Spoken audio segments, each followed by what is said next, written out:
Welcome to another episode of Progress, Potential, and Possibilities, discussions with fascinating people designing a better tomorrow for all of us. I'm your host, Ira Pastor. Welcome, everybody, again to another episode of our show, bringing you another really fascinating guest today who has been involved in creating a better tomorrow on many unique fronts.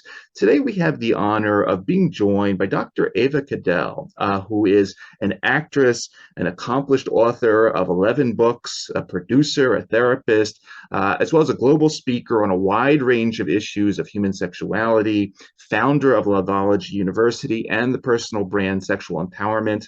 Dr. Cadell earned her doctorate in human behavior from Newport University in California, and a doctorate of education in human sexuality from the Institute for Advanced Study of Human Sexuality in San Francisco. She's also a certified hypnotherapist, a certified American Association of Sexuality Educators, Counselors, and Therapists sex counselor.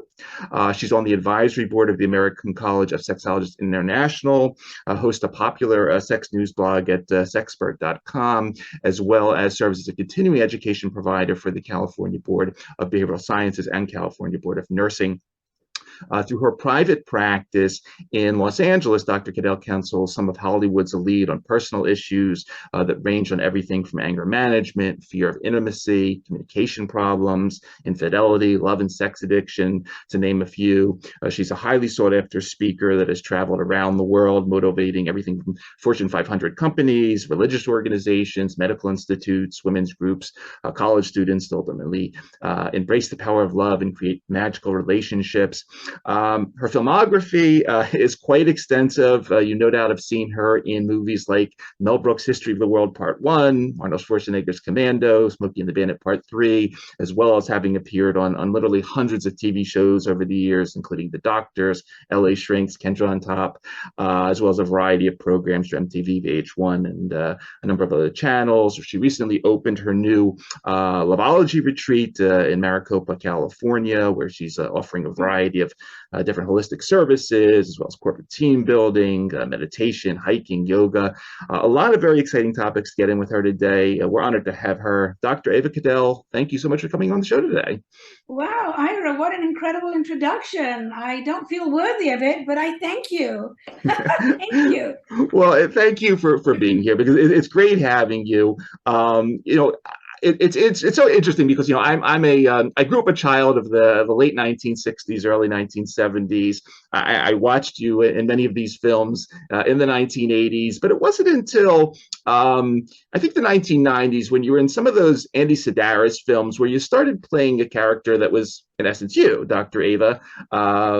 KSXY and all that. Can you talk a little bit, because I was unaware, I guess there's no internet back then, but can you talk a little bit about sort of when all this started off for you, sort of the, when you became Dr. Ava in reality, and talk a little bit about that early journey, if you would. Yeah, absolutely. So you're right. I was an actress and I mainly played sexy roles. I was a sex symbol in many of the TV shows and movies that I did. And so I was getting a lot of fan mail from primarily men who assumed because I played a sex symbol that I was a sex expert. And of course, that wasn't true. But I started reading all these letters and I kept thinking to myself, wow, I would love to really help these people. And I don't want to just shoot from the hip and answer them with information that can't be verified. Medically, scientifically, through sexology, whatever. And so I decided to go back to university and get my doctorate in human sexuality while I was still acting. And I had my own show on the Playboy channel, and I was doing a lot of the Aaron Spelling TV shows like Love Boat and Hotel, and I was doing Dallas and The Fall Guy, all kinds of roles where I played a sexy woman. And I didn't mind. It was very flattering. But I was also a writer at the same time. I've loved writing all of my life. And I was a journalist interviewing people. And I realized that I liked it more when people would compliment me mentally rather than physically. So that was very interesting. And so I'm so happy that I was an actress, because it helped me become a really good public speaker. But I'm more satisfied with my education to help people to love, to heal, to find love, and to make love a priority. And we definitely need more of that in today's world. So that's yeah. Yes, we do. And more forgiveness. We need to learn how to forgive ourselves and others. Absolutely, absolutely. You mentioned your writing, and I said in the bio, you've authored I think 11 books now, and one of your very popular ones is the Neuro-livology book, the Power to Mindful Love and Sex. And in this book, you really blend together sort of the complex neuroscience of love, of sexuality, of things like attraction. You go into sort of really a deep dive in sort of the neurotransmitters and the various hormones and everything that's involved in the process. And then you also offer a variety of what you call neurosizes for people to practice. And I found this very refreshing in the context. I come out of the pharmaceutical industry, and everything sort of, as you know, the last couple of decades has all been about blood flow, but no, there's a lot more biology going on there. Talk a little bit about how you came up with this concept of neuro-livology and really this focus on the brain, the central nervous system, and all these other processes that are going on behind the scenes besides blood flow. So the way I came up with it was that I had a friend who was a neuroscientist, and I went to his neuroscience center in San Diego. He was actually dating a girlfriend of mine who I was mentoring. And when we went to his center, they were doing an experiment on hospitals. And it was a 3D research lab where we walked into with our 3D glasses. And what it showed was how distracted doctors and nurses are in a hospital environment. They were distracted by the noise of visitors, by the noise of the loudspeaker telling them to give medications to specific patients. And sometimes they got things wrong. And I thought, oh my goodness, I can relate this to relationships. We have so much distraction externally and internally in our heads that prevents us from mindfulness and intimacy and love and sex in our relationships. So that's how I came up with the idea of writing the book, Neuro-livology. And then I was very pleased that Dr. John Gray, the author of Men Are From Mars, Women Are From Venus, he offered to endorse it for me. And I think it's such an important book that I'm giving it away for free on my website to everybody and anybody at avacadell.com. That you just have to go to my books, my products. And I love to share my knowledge with as many people as humanly possible. And one of the reasons I came up with that is because the Dalai Lama, I'm a huge fan of the Dalai Lama. I have been to his home and meditated with him. And he says that if you want to attain immortality, share your knowledge. Share your knowledge with the world. It's not that I'm looking for immortality, but I just love the way he said, share your knowledge, your wisdom, your education, anything that you create that can help humanity, share it. give it away. So that's where I'm coming from. And I just, I love it. I love to help people. I love to mentor people and just, yeah, share my knowledge that's helped me and others. Excellent. Excellent. And the you're thinking about, once again, as the sort of the complex sort of lessons that you give in there, and specifically they're focusing on the central nervous system and everything that's going on. I know also, I didn't say the bio, but you've also, over the years, you've consulted for some of the pharmaceutical companies. I found a sort of an old article from I think the Sacramento Bee, when I think Viagra first came out, and they were interviewing you about that. Just interested because we've had some folks on the show that I guess in the past had tried to be involved in the development of the little pink pill for women. I don't follow the space as well anymore. I don't know if that's ever really materialized, but as you know, better than most of us, it's not just about blood flow in the case of women, and lots of other things are going on there. Anything active on that particular front as far as your consultancy is concerned, in terms of whether it's women's desire or other medical aspects of love? Right. Yeah. Thank you, Iris. So I have worked with pharmaceutical companies for a variety of reasons. I remember way back, I did a New York sort of seminar for all the journalists from major magazines and newspapers. And it was organized by Bayer for Cipro XR. And I always remember that because the way I remembered it is X-rated. Cipro X-rated. And the seminar was, what do you do if you're on your honeymoon and you have an infection and you can't have sexual intercourse? What do you do, Dr. Ava? So, of course, I came up with all these wonderful creative things that people can do, which are extremely erotic. So that was one way of working with them. Another way I worked with pharmaceuticals is I was actually working for Amgen for their psoriasis injection that they had. And I was traveling all around North America talking about intimacy when you have psoriasis. And it's very difficult because it's such a visual skin disease and it's an autoimmune disease. And I would say, use your sense of humor. If you're in a restaurant and you're ordering and the waiter is backing away from you, just say, hey, it's not contagious. It's called psoriasis. I can hug you, if you want me to. I mean, so humor is important in both of those situations. And then you were talking about the blood flow. So I've talked a lot on television about female sexuality.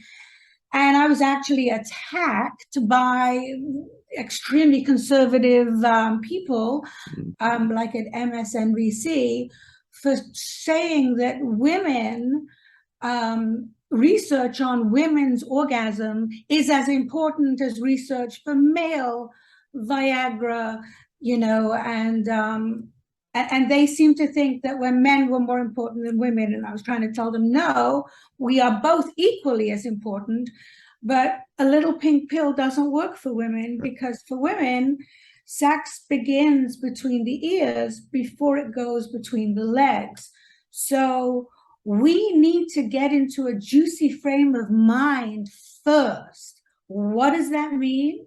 Well, it means finding out what relaxes you, what takes your mind off work, kids, problems, issues, mess, this, that, and the other.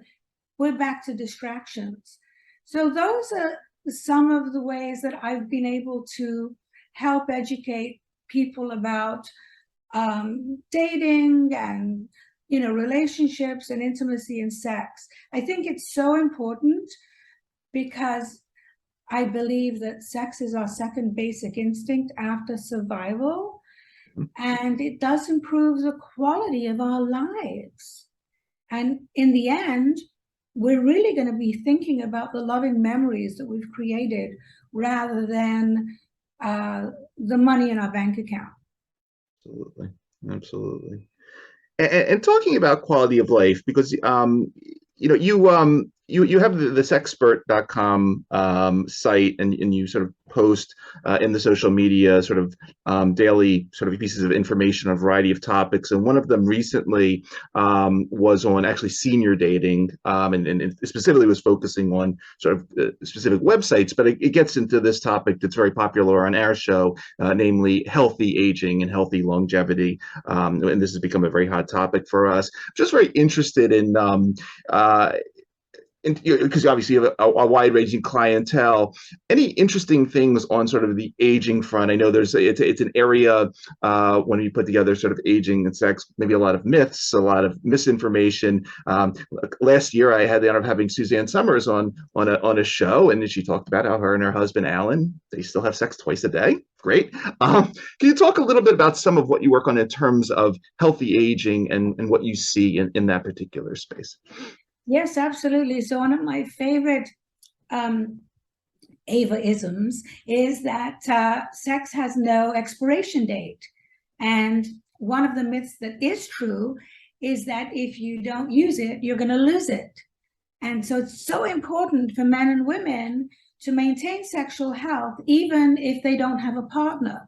You know, self-pleasure is about self-love. And so I promote sex toys, I promote lubricants, I promote everything and anything that can help people be more desirous. That's legal. That's legal. But I'm even porn positive.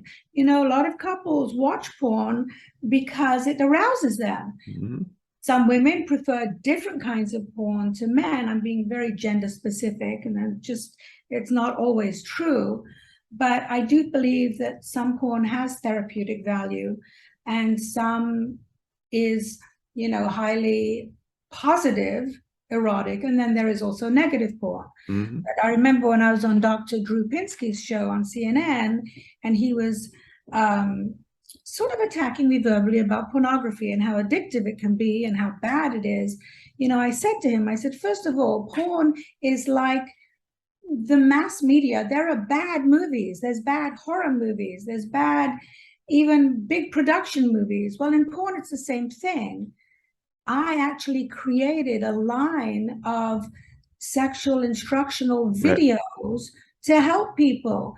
On oral sex, I had to hire porn stars to demonstrate oral sex on each other and oral sex positions. And I think I came up with 100 oral sex techniques.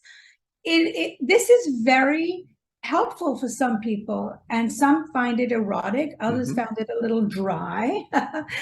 But I think it's really important when we age to maintain a sexy mindset. And if you feel sexy, then you are sexy. Mm-hmm. I also believe that we're better communicators when we're older.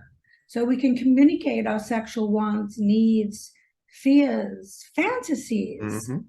And so sex and aging should be positive. It should be a very positive attitude that you have, and hopefully you can find somebody that you feel the chemistry with.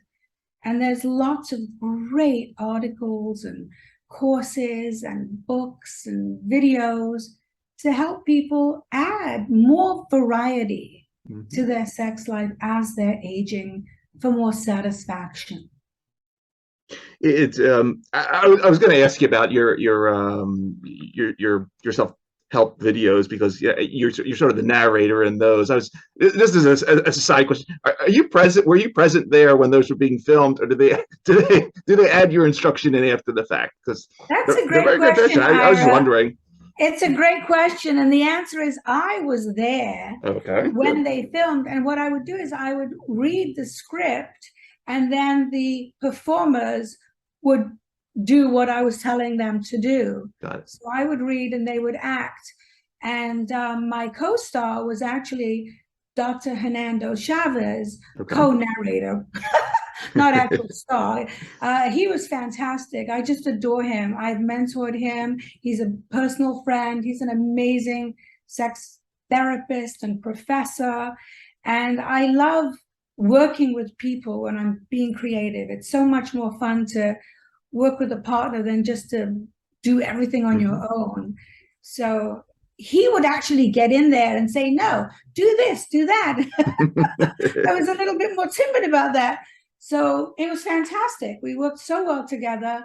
And yeah, there's some very good actors and actresses in the porn industry. I was really very pleasantly surprised by the professionalism and, the outcome of all of these videos, from prostate pleasure for couples, sensual BDSM for couples. I really wanted to push the boundaries of the instructional videos so that people at home could learn and get aroused at the same time. I can vouch that they're very well done. And that's all I'll say about that. You've been doing your homework, which I call love work. I have to. Much nicer word. but okay, staying along those lines for a moment, because again, growing up in the late 60s, early 70s, I grew up in the golden era of porn. It's a very different era now. And there was once again connected to this issue of aging, let's say. There was actually a New York Times article a couple of years ago talking about how the searches for cougars and MILFs and things like that are extremely popular, and there's all these different trends. Obviously there's so much. What are other examples of the good porn that you can point to? I mean, obviously the educational stuff is very important, but any other interesting trends or things that this is bad stuff, we shouldn't be watching such and such? But well, I'm not going to talk about the bad stuff. I'm only going to talk about the good stuff. Okay, talk about the good. So, for example, there's a director called Andrew Blake. Okay. He does the prettiest porn I have ever seen in my whole life. It's beautifully shot. The locations are incredibly luxurious, usually, and the people are beautiful, both the men and the women. And he uses soft focus lenses. There's nice storylines. So women respond very well to Andrew Blake movies, and so do men, because they're just beautiful. I mean, I'm reminded of one scene in particular with two women where they used a dildo made out of ice. I'm going to leave the rest to your imagination. Then there's another very good porn director called Michael Nin, and his porn is apparently it's quite expensive. He also uses incredible locations, beautiful people, but he has special effects that will blow your mind. Literally, statues come to life, and it's, again, just a very dramatic, beautiful visual. Some of his scripts are a little bit more angry than others. So there are scenes that could be offensive to some people, there's no doubt. And then one of my dear, dear friends is called Jane Hamilton. She used to be known as Veronica Hart. She was a porn star, and then she became a producer, a director, a writer. And she's made some lovely adult videos. One was a period piece and another was a musical. So there's a lot of good adult material out there, if that's what interests you. If it doesn't, don't even go there. And sometimes, there's a couple where mostly the man will want to watch porn and his partner will not, because she finds it degrading. And so that's when I can help them by somehow negotiating somewhere in the middle, so that she doesn't feel disrespected and he still gets aroused. So there are those movies that are R-rated. They don't have to be X-rated. Yeah. But there's plenty of material for everybody. Talking about materials, you also have written a book, the Idiot's Guide to the Kama Sutra, and so now we're going back a couple thousand years to ancient texts on sexuality and eroticism and so forth. Just a question, and obviously, I guess we won't know this, but I would love to have your input as an expert. Were we as when I say we, as the human race, society, whatever you want to call it, were we better at sex, lovemaking, and so forth 2,000 years ago than we are today? I mean, obviously, there's a lot more tools and technology and stuff, but it seems like, maybe they weren't they weren't let's say, as inhibited a couple thousand years ago when they were writing the original Kama Sutra. But talk a little bit about your thoughts on that, if you would. Ira, you are so correct about that. A lot of people don't even think about how much easier, better, more pleasurable sexuality was in the Dark Ages. I mean, the Kama Sutra is a perfect example. It's from Asia, originally from India. And in fact, when I was lecturing all over India, the first thing I would say is, okay, how many of you have done all the positions from the Kama Sutra? And everybody would start laughing. But you're right, there was less inhibitions. There was more focus on pleasure because there wasn't all the technology, which is very distracting today. And, orgies go back to the Roman Empire, and same sex goes back to Egypt, and all these different positions in the Kama Sutra. And it's not just positions. Originally, the Kama Sutra was a marriage manual that included other kinds of touch, some of it surprisingly painful, like scratches and bites. But these were ways of showing affection and eroticism. And so I love that, again, we've always been sexual humans, but now there's a lot of hang-ups, there's a lot of fear.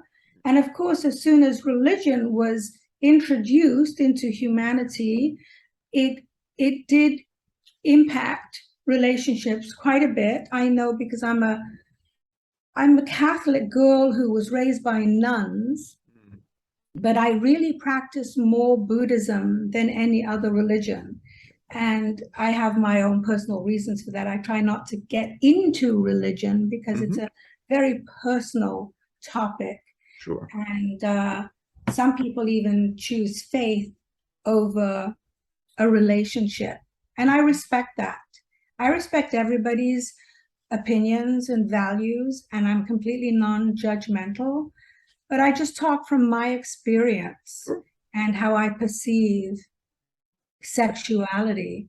And so the people who have the best sex don't have the guilt, don't have the shame, the fear of judgment or even ridicule that has been put on them by peers or by other outside resources.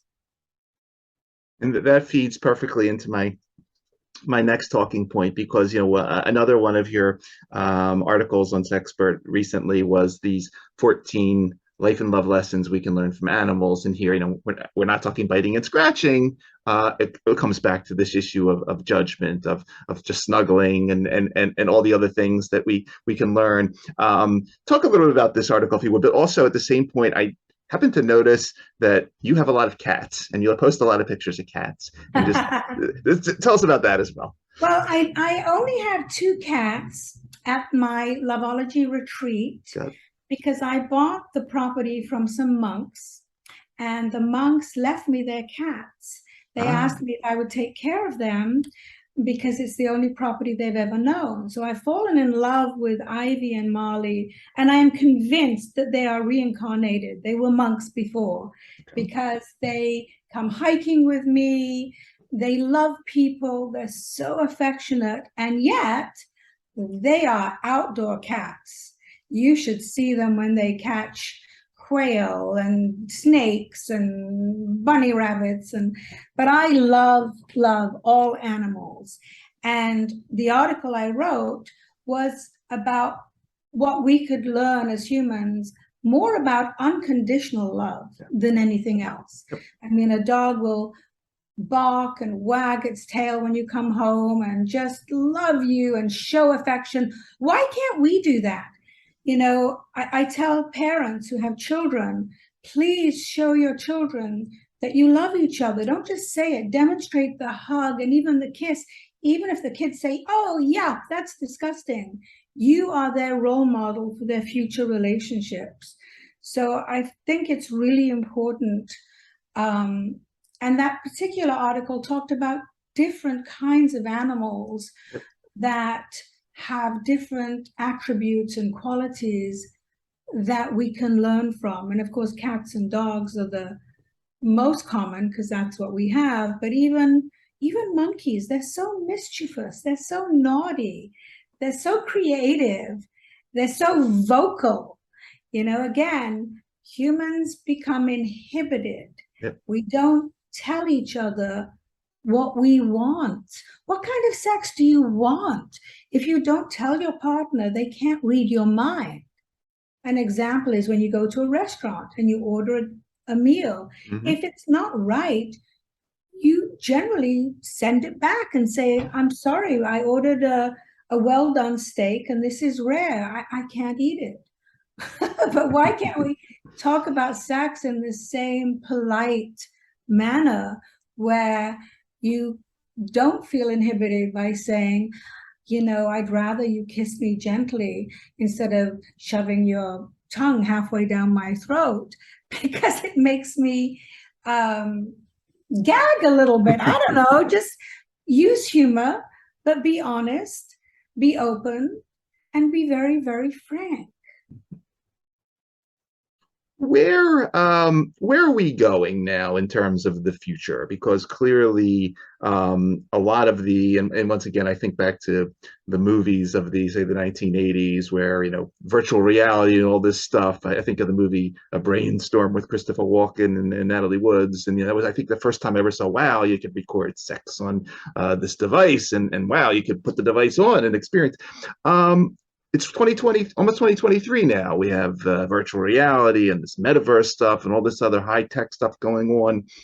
What gets you interested about sort of the next, what I'll call the next era of sexuality? Are you interested in technologies, biohacking? What other types of things do you start thinking about in the domain? So I am very interested in everything that's going on, especially in the news when I read that in Japan, young people are not really hooking up. They have cyber boyfriends and girlfriends, that there are sexual robots out there, that there's all kinds of online playfulness for every gender.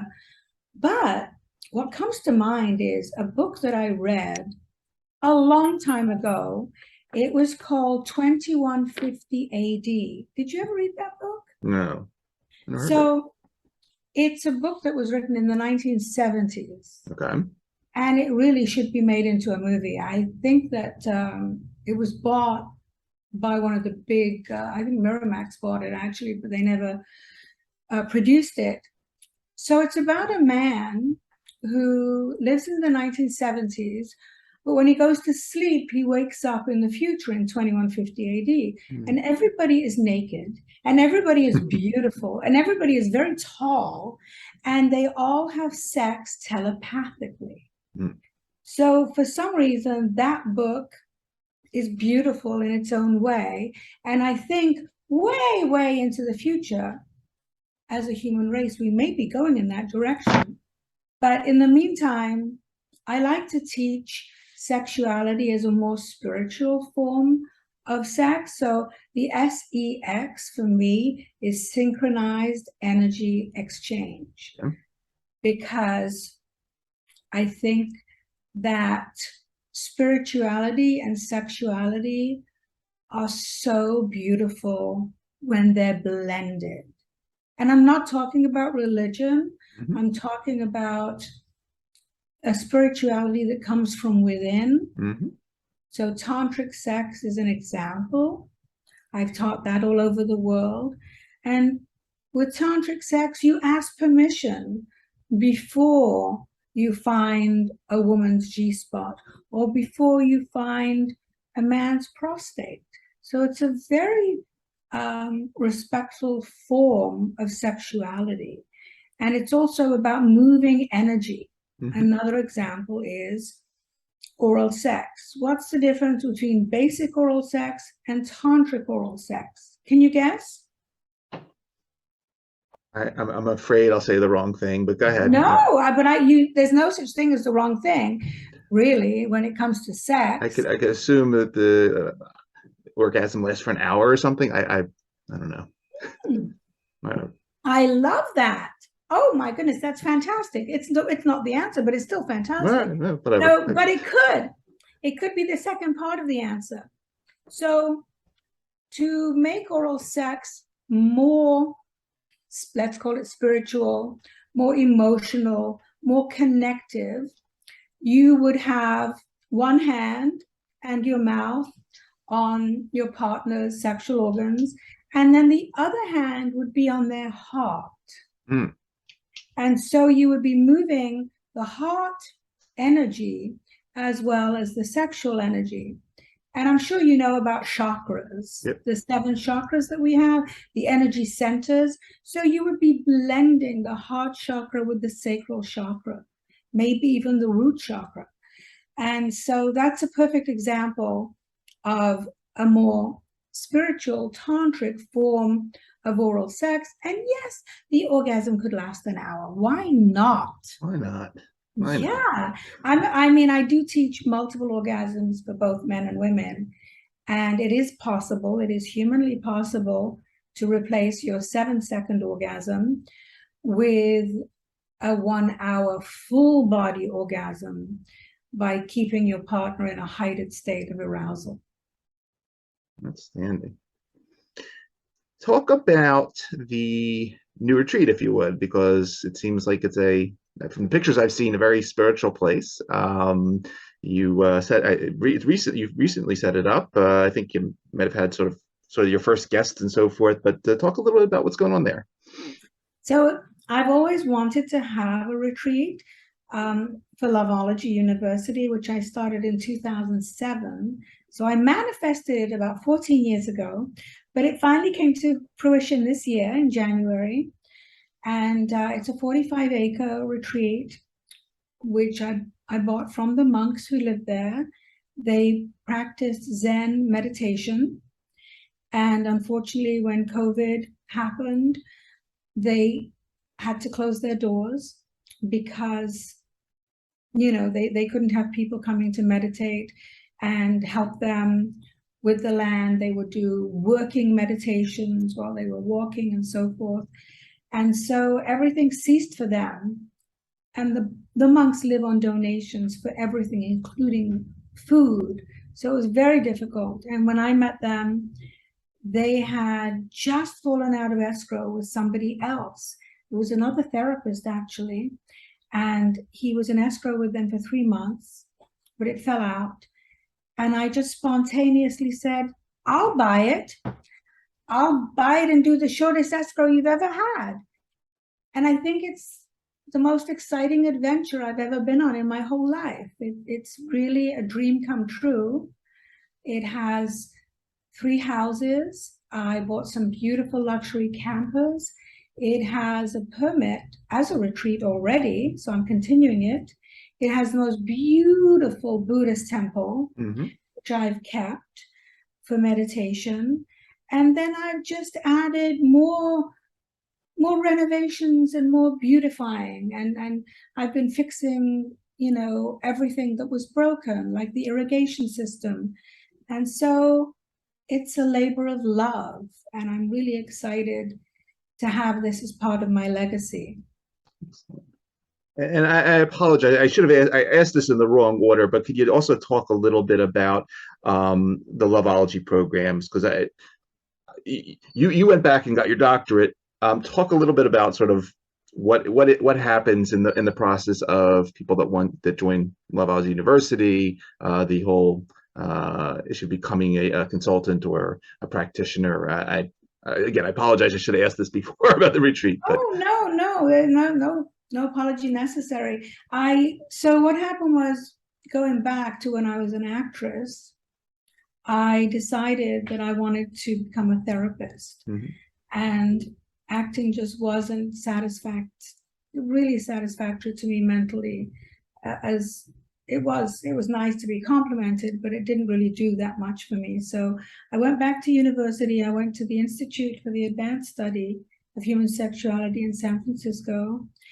And I really enjoyed the studies, but I found them rather dry.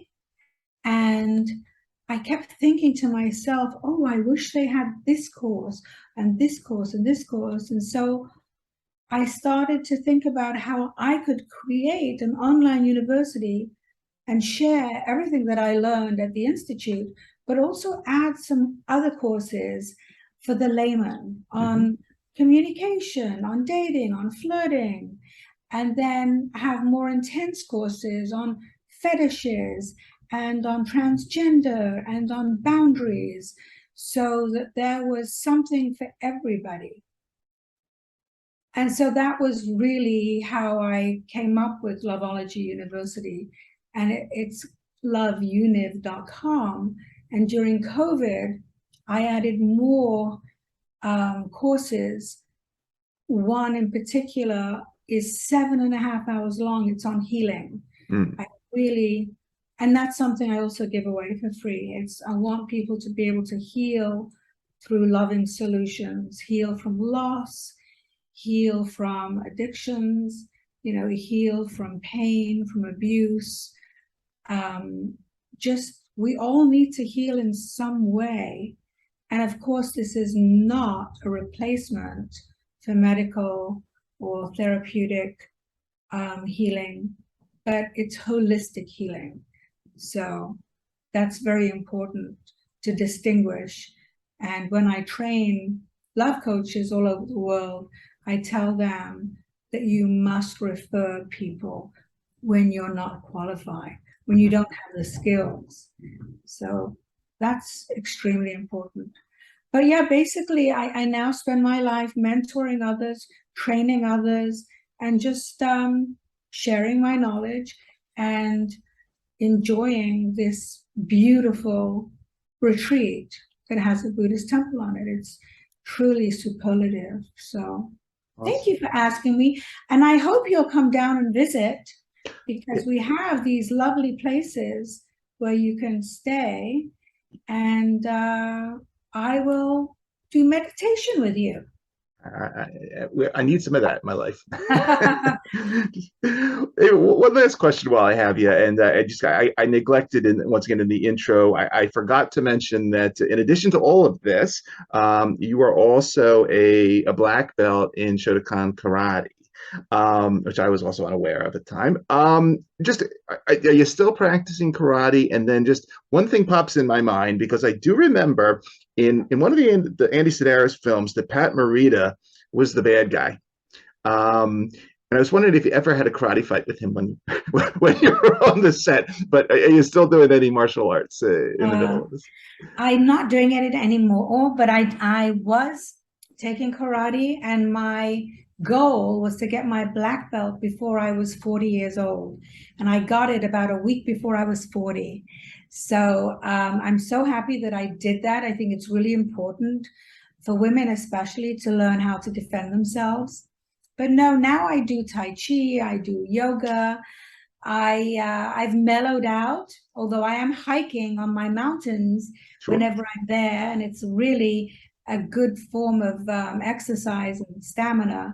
And Pat Morita, he actually came to my home in Malibu. We were filming there. I'm still very close friends with Andy Sedaris's wife, Arlene Sedaris. And no, Pat was not interested in anything else, actually, other than himself. When he was there. But that's okay.